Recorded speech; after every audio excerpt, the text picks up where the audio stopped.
మండలం ఆలమూరు గ్రామం వద్ద జరిగిన రోడ్డు ప్రమాదంలో బైక్ ప్రైవేట్ బస్సు ఢీకొని కడప జిల్లా దోసాయపల్లి గ్రామానికి చెందిన ఆవుల మహేష్ మృతి చెందాడు.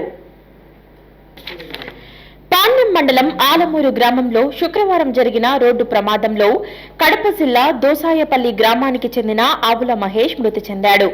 ప్రైవేట్ ట్రావెల్ బస్సును బైక్ ఢీకొనటంతో ఆవుల మహేష్ అక్కడికక్కడే మృతి చెందాడు. పాణ్యం పోలీసులు కేసు నమోదు చేసుకుని దర్యాప్తు చేస్తున్నారు.